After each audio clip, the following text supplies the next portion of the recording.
habang ako'y naguguluhan, tulad ng hangin, ako'y nawawala. Pait ng buhay, akong tinatamaan. Lord, saan ako? Hey, God's morning po. Isang happy holiday sa ating lahat, no ho? At ngayon po ay bakasyon, no ho? Dahil ngayon po ay araw ng June 12, no ho? At ngayon po ay araw ng Friday, no? Long weekend. At sa atin pong long weekend na ito ay meron din naman po tayong devotion. No? At sa ating devotion, pag-uusapan po natin ngayong araw na ito, June 12, no? Ang isang napakagandang topic about love. No? Dito po ay mula po sa 1 Corinthians chapter 30, verse 4. At ito po ay pamagatan natin, the true character of love. Ba ang tunay na karakter ng pag-ibig. At sa atin pong papapatuloy, no, ay babasahin po natin ang talatang ito. Gagamitin ko po muli ang amplified version. Ano, dito po sinasabi ng talata, love endures with patience and serenity. No? Love is kind and thoughtful, and it is not jealous or envious, no? Love does not brag, and it's not proud or arrogant. Tayo po ay manalangin. Let's all pray. Ama namin Diyos na makapangyarihan, Banal na Espiritu at aming Panginoon tagapagligtas, sa araw at oras na ito, Lord, muli samahan mo po kami, Panginoon, upang bigyan kami, Panginoon, ng knowledge and wisdom upang mapag-aralan namin ang salitang ito ng ayon sa iyong pananaw. Bigyan mo kami, Panginoon, ng tamang salita, O Lord. At pagkalooban mo kami, we acknowledge, Lord, na ikaw ang Banal na Espiritu na siyang nagtuturo sa bawat isa sa amin. At patuloy kang mangusap, O Lord. Speak to my vocal cords, none of me and all of you. And this I pray in the name of our Lord Jesus Christ. Amen and amen. Mga kapatid, again, magandang umaga po sa ating lahat, mga brothers and sisters, no? Na kapag naririnig po natin ang salitang love, ano nga ba ang unang pumapasok sa isipan natin? Why and how, no? Paano nga ba ang tao at bakit ang mga tao ngayon, no? Ay paano ito tinitingnan, no? Paano ito isinasabuhay? Ano nga ba ang pagkaunawa natin ito? At ano ang sinasabi ng Biblia patungkol dito, no?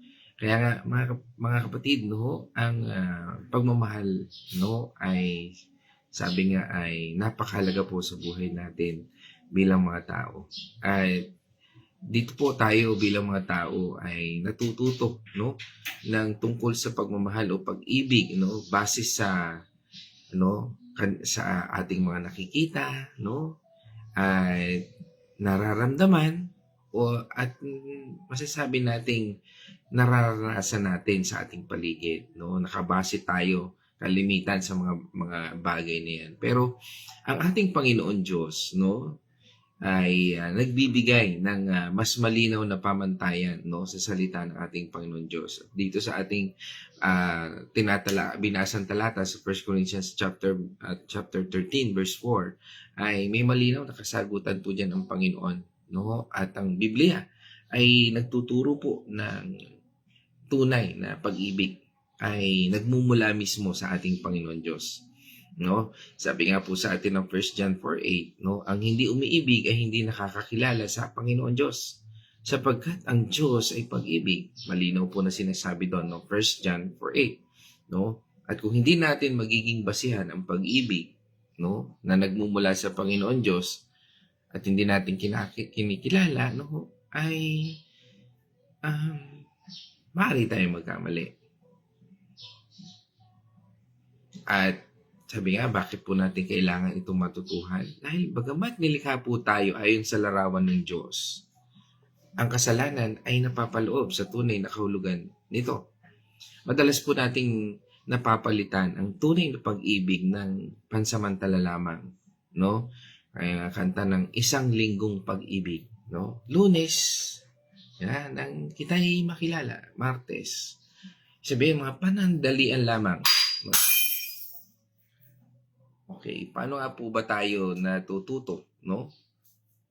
At paano nga ba tayo matututo ng tama, no? Hindi lang po ito natututunan sa pamamagitan ng payo o karanasan lamang. Natututo po tayo kapag nararanasan muna natin ang wagas sa pag-ibig ng ating Diyos Ama.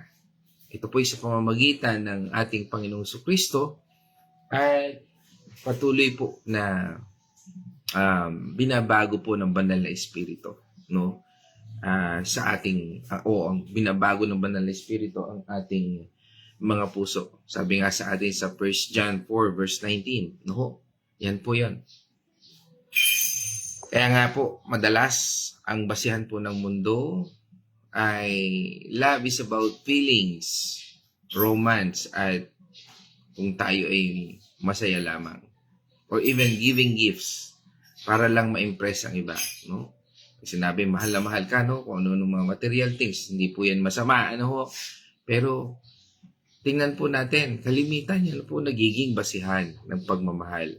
Kaya nga po sa wikang Greek, ano ho, ay ang mula po sa bagong tipan, ay merong 4 na magkakaibang salita, no? Para sa pag-ibig, no? Sa pagbabasa natin, ano ho, ng Biblia, ay nakita lang natin na love, ano? Pero pag tinignan po natin, ay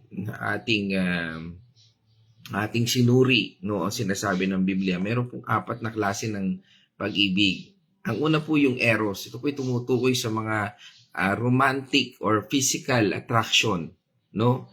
Ito po ang madalas na focus ng mundo, no? Saan mang area, maging man yan ay pelikula, kanta, at mga kwento, madali tayong naaantig, no? At madalas, yan po yung pagmamahal na yan. No? At ang ikalawa ay yung pileo. No? Yung pag-ibig sa kaibigan at maaring mga malapit sa atin. No? O malapit na mga nakakasundo natin saan mang samahan ang ating kinabibilangan. Ano ho? Yan po ay pileo love. No? At ang isa ay ang storge. No? Ito po yung storge na sinasabi nga ay ang pagmamahal na ating nararanasan sa ating pamilya, sa tahanan. At ang huli ay ang agape. Ito po yung walang kondisyon, unconditional love, sacrificial love, at sabi nga ay kusang loob na pag-ibig. At dito po sa ating tinatalakay ngayon, ito po yung ginamit na klase ng pagmamahal para lang makita natin, ano ho, ang ating pong mundo ay madalas na ikinukumpara ang eros o damdamin sa agape ng pag-ibig ng Panginoon Diyos.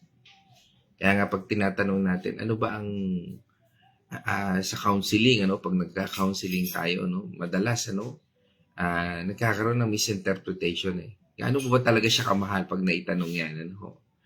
Ginawa ko na ho ang lahat. Binigay ko naman ang gusto niya, no? Kaya makikita po natin doon, nasaan po ba siya, no? Nandun ba siya sa eros, no? Yon, no? Kapag ganun po ang ating pamantayan ng pagmamahal, ay doon nakikita po natin, ano ho? Kaya madalas pong naikukumpara po yan, excuse me po. No? Kaya nga po ay tandaan po natin, ang damdamin ay nagbabago, ang romansa or the romance ay kumukupas at ang mga regalo ay nauubos. Sabi nga, ang pagbibigay ng regalo o kabaitan para lang may kapalit o maakit ang iba ay tinatawag na transactional love. Kapag wala yan, hindi ka na love. Parang negosyo lamang, ano ho. Ngunit, Ang pag-ibig na tinutukoy po ng Biblia ay nagbibigay ng malaya, ng walang hinihintay na kapalit, tulad ng pag-ibig po ng Diyos Ama sa ating Panginoong Yesus. Para sa atin po, nung tayo ay makasalanan pa, sinasabi nga rin sa atin, lagi rin natin nababanggit dito, yung Romans 5:8. Hindi ba? He loves us. No? He first loved us, even we are still sinners. Kaya makikita po natin na ang kahulugan ng pag-ibig ng Diyos ay ang ibang-iba sa itinuturo ng sanlibutan. Ang pag-ibig po sa mata ng Diyos ay hindi lang basta emosyon. It is a choice, a character, and a way of living that reflects who God is. Kaya nga, atin pong suriing mabuti, no? What true love really means. Comparing worldly thinking, no, versus doon sa God's perfect plan sa atin. Dahil tayo'y lubos na minamahal ng Panginoon Diyos. No? For God so loved the world. 3:16. That He gave His only begotten Son, that whoever believes in Him shall not be perished, but have an eternal life. Yan po ang gusto ng Panginoon. At dito sa ating binasang talata, sabi dito sa unang bahagi, love endures with patience and serenity. Ang mundo, ang kaisipan po ng mga tao, kaisipan po ng mundong ito, kapag hindi na tayo masaya o kapag nahihirapan na tayo, pwede na tayong sumuko. Diba ganun po ang nakikita natin? Pagod na ako. Love is supposed to be easy and comfortable lamang. Yan pong pagkaunawa natin sa love. But God teaches us na ang pagtsatsaga ay mahalagang bahagi po ng tunay na pag-ibig. The word endures, no? Yung word na endures na ginamit po dyan, means it remains steady even when things are not perfect. Sa Tagalog po ay, sabi nga ay, meron tayong mahabang pasensya. Hindi po ibig sabihin ay hindi tayo naapektuhan. Sabi nga, hindi tayo pusong bato. Hindi po ibig sabihin nun. But you choose to stay calm and understanding kahit magkamali ang iba o sabihin na natin na matagalan ang mga pag-iintay natin. Kaya nga po sa ating pag-aaral nito, ito po yung refleksyon ng karakter ng Diyos. Tandaan po natin, God is patient with us. Kahit paulit-ulit tayong nagkakamali, hindi po niya tayo agad sinusukuan. He never give us on us. True love is willing to wait, to forgive, and to stay. Hindi lang po kapag maganda ang lahat. Kapag sinabi pong love endures with patience and serenity, hindi ito nangangahulugang kailangang tiisin ang pisikal na pananakit o emisyon o pang-abuso, ha? Excuse me po ulit. Baka ma-misquote po natin yan. Dahil ang pagtsitsaga po ay tungkol sa pagiging mahinahon sa harap ng kahinaan, pagkakamali o mabagal na pagbabago ng kapwa, habang patuloy na nagpapakita ng kabutihan at nagdarasal para sa kanila. Ngunit kung meron na pong mga pananakit at pang-abuso, kasalanan na labag po sa kalooban ng Diyos. Hindi po yan dinisenyo ng Diyos. Dahil ang tunay na pag-ibig ay hindi nananakit. Kaya kung may pananakit, hindi ito nagpapakita ng pag-ibig. Ang Biblia ay nagtuturo ng pagpapatawad, ngunit hindi ng pagpayag na saktan ka o tayo ng walang katapusan.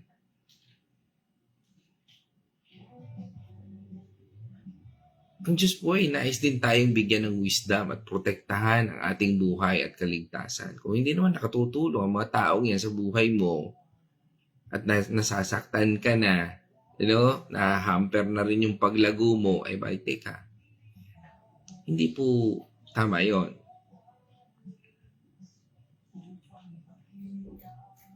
Ikalawa, sabi nga dito, love is kind and thoughtful. Ang mundong ito, iniisip na love is about getting what you want. Minsan, okay lang magsalita kahit na mabigat o maging harsh. Basta't sinasabi mo lang ang totoo para matuto sila.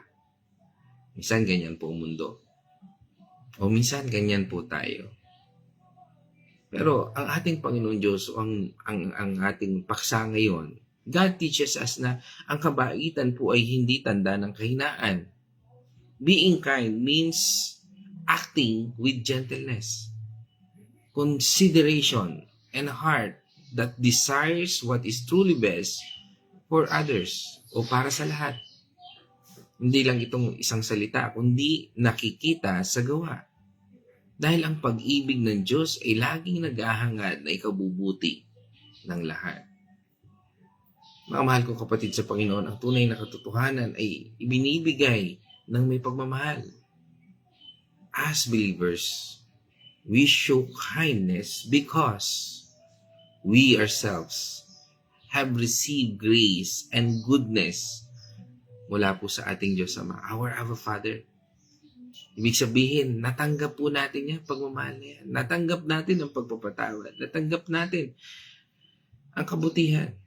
It means putting the well-being of others above our own comfort or convenience. Kaya po natin nagagawa yan sa iba.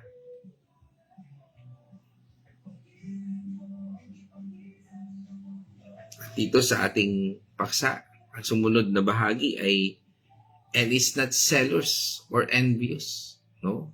Jealous pala. Ano? It's not jealous or envious. Dalawang bagay na magkaiba. Parang redundant. Hindi po. Yung jealous, nainggit ka lang. Pero yung envious, naghahangad ka na makuha yung wala sa'yo.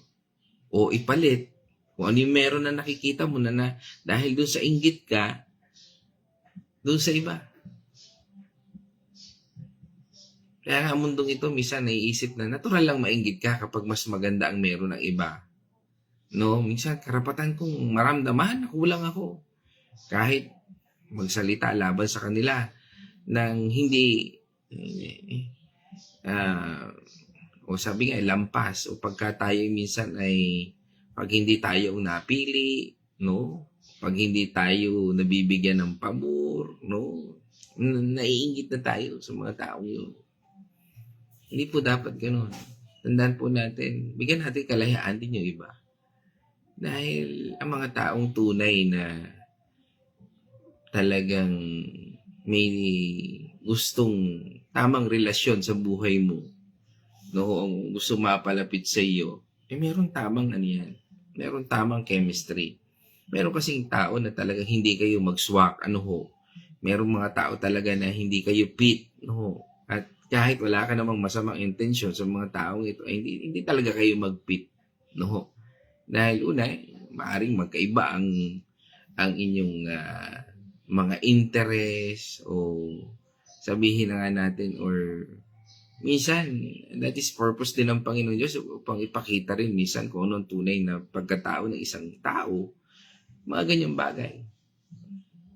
At hindi po tayo dapat magkaroon ng selos.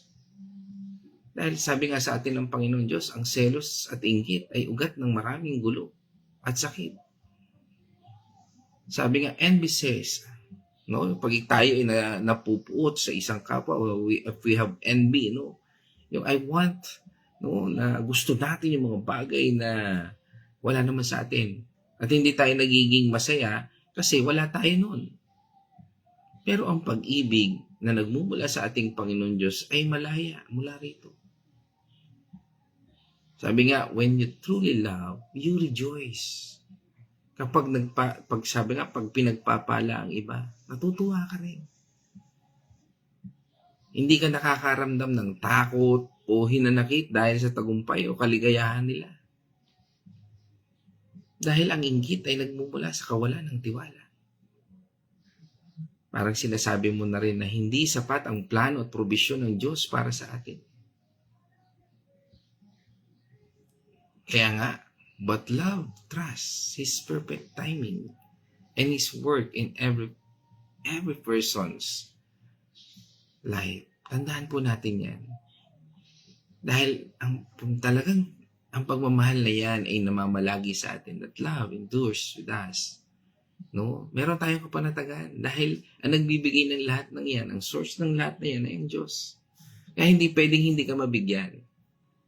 At kung bakit nagkakaroon ka ng envy, jealous sa buhay mo, kasi wala dyan yung tunay na love ng Diyos.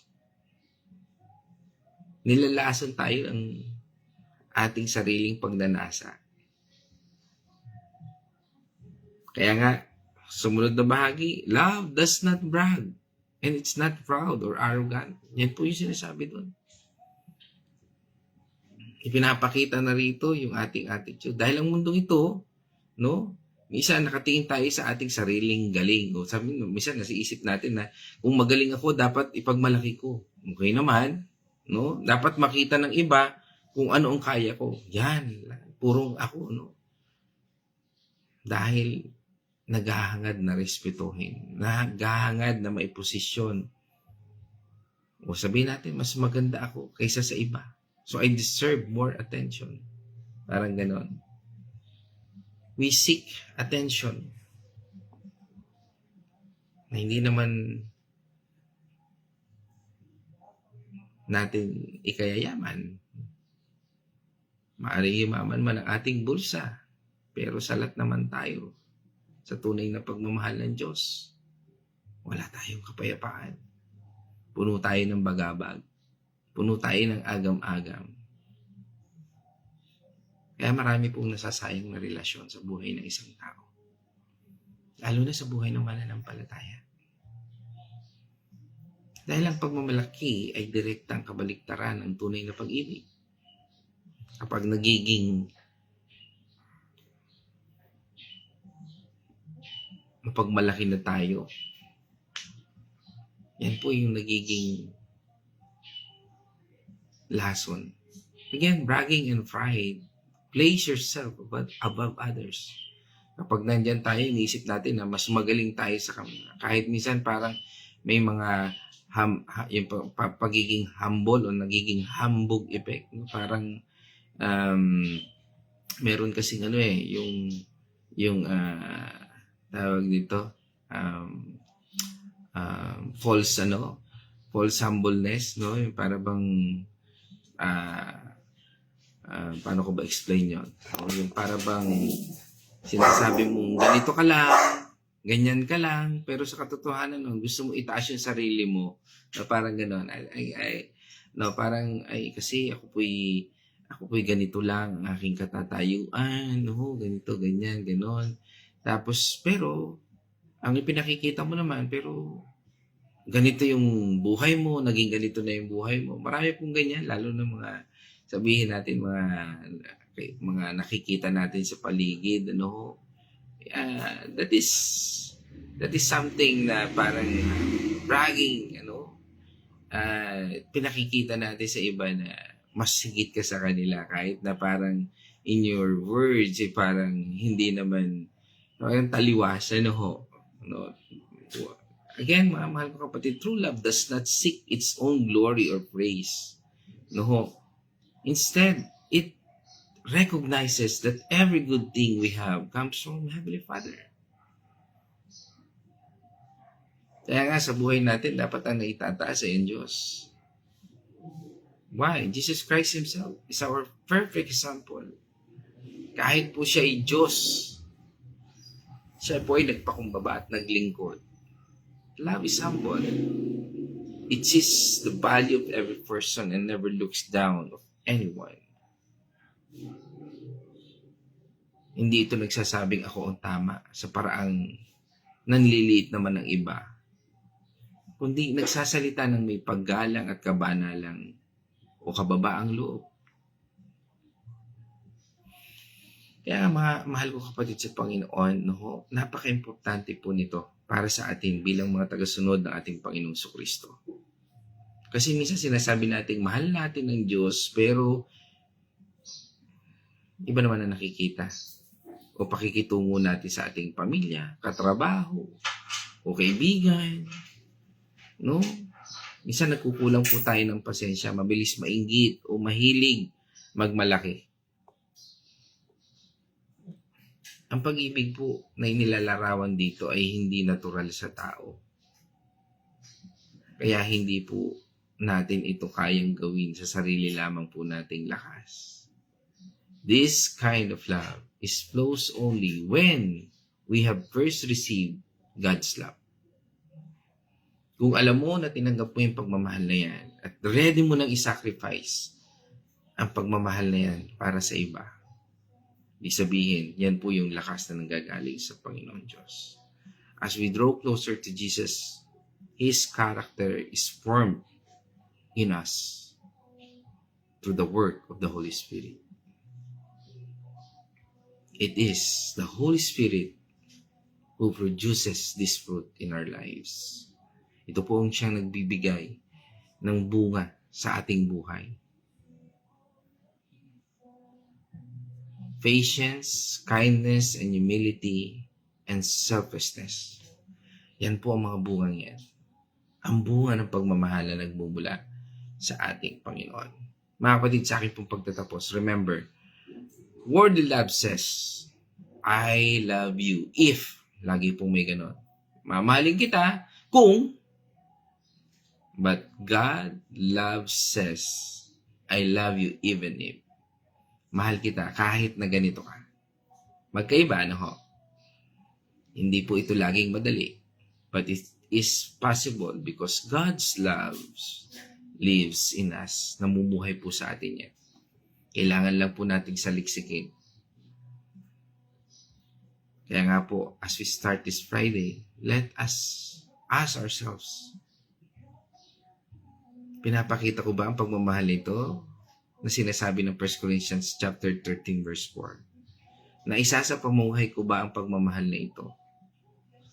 Nagagawa ko ba? At kung hindi, paano ko ito gagawin? Paano ko ito sisimulan? Have a blessed and loving day, everyone. God bless you all. At ngayon naman tutungo po tayo sa ating mga kapatid online. Siyempre, kasama rin po natin via online, no? Hindi pa lang natin kasama dito sa ating live, no? Ang aking asawa, ayan, si Benny Mercado, Mandigma, no? Yan. Isang mapagpalang umaga. Yan. At ganun din naman, kasama rin po natin, no? Ay ang ating kapatid mula po sa Bulaking Chao. Yan, pagbati natin. Kasama rin po natin ang Sinay Marta Artillaga at pagbati rin natin syempre kay Kuya Chris Artillaga at ganun din sa Benaluz, no? Kay Nailina, kay Naigori, no? At kay Iyasel, kay Inigo, no?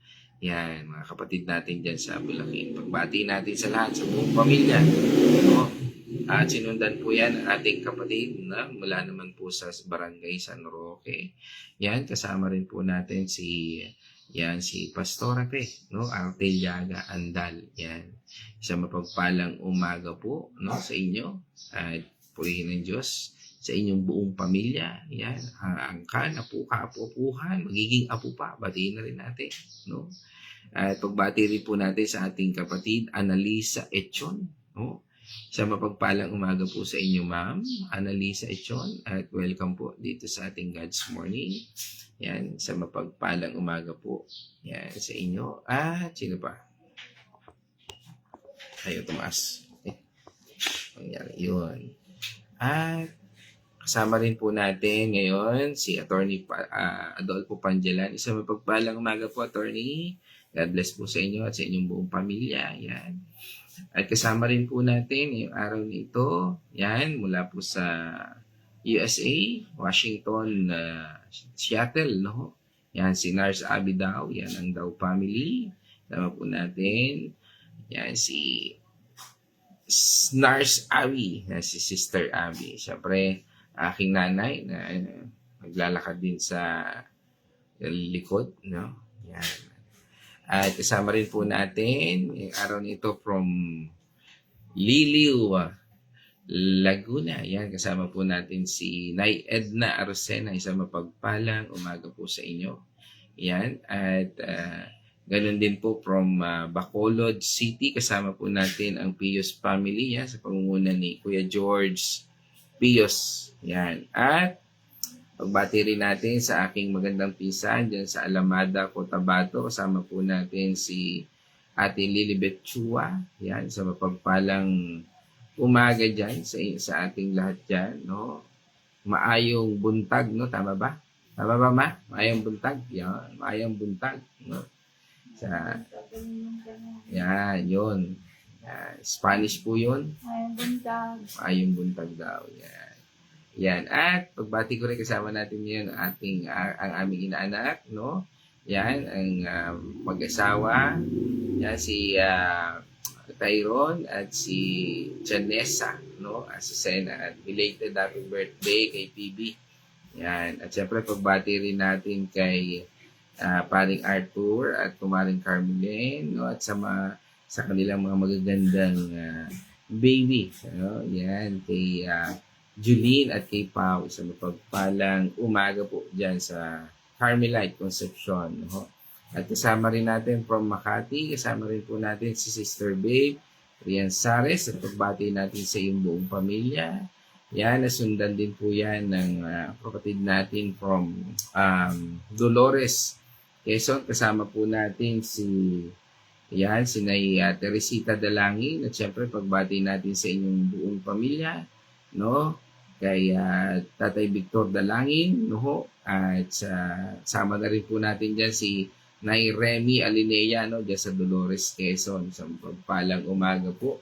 Yan. At kasama rin po natin from Manhattan, no? Subdivision, ang Donoso family. Kasama po natin si Ate Nela, no? Sister Nela Nunoso. Yan. At nakita ko dito si Nay Remy. Yan. At pagbati rin natin from Candelaria, Quezon. Kasama natin si Bernard Castillo Mandigma. At syempre, pagbati rin natin from Santa Rosa, Laguna. Kasama po natin si Tatay Rick Ramos, no? At ang ating mga kasama dyan. At isang mapagpalang umaga. Yan, kasama rin pala natin si Sister Lizelle Dalangin. Isang mapagpalang umaga po sa ating lahat. Mga kapatid, dyan po tayo magtatapos. Nawa tayo po inapagpala ng salita ng Panginoon Diyos. Natin pong napag-aralan. Again, mga kapatid, sa Diyos po ang lahat ng papuri at pasasalamat sa lahat ng ito. At tayo po ay magtatapos na. At sa ating pong pagtatapos, tayo po ay manalangin. Let's all pray. O manaming Diyos na makapangyarihan, banal na Espiritu at aming Panginoon tagapagligtas. Salamat po, Panginoon, sa pagbibigay linaw mo ng tunay na pagmamahal. Dalangin po namin, Panginoon, na pagkalooban mo kami ng gift of understanding upang lubos naming maunawaan, maisabuhay ang tunay na pagmamahal na ito. Patuloy niyo po kami, Panginoong, hubugin ayon sa iyong plano at layunin sa bawat isa sa amin. Kaya nagpapasalamat po kami sa bawat isa na dumalo at patuloy, Panginoon, na idinadalangin namin ang bawat sitwasyon ng bawat isa. Kami po ay nagtitiwala na ikaw ang kagalingan at ikaw ang kalakasan, at sa iyo, Panginoon, naniniwala po kami na ikaw po ang nagpo-provide, Lord. Ikaw po ang tunay na nagbibigay ng lakas, katalinuhan, at even, Lord, sa aming sitwasyon, ikaw ay kumikilos. Kaya salamat po sa lahat ng ito. Sa iyo po ang papuri, pasasalamat at pagsamba sa tanging pangalan ng Ama, ng Anak, at ng Banal na Espiritu. And this I pray in Jesus' name. Amen and amen. Mga kapatid, let us shout. The shout of victory. Christ has died. Christ has risen. Christ will come again. And together, we are for Christ again. God's morning, everyone.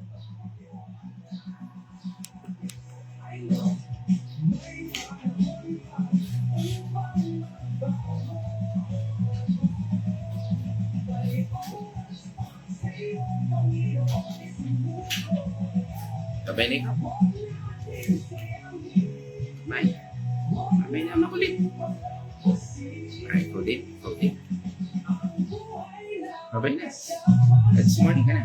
God's morning.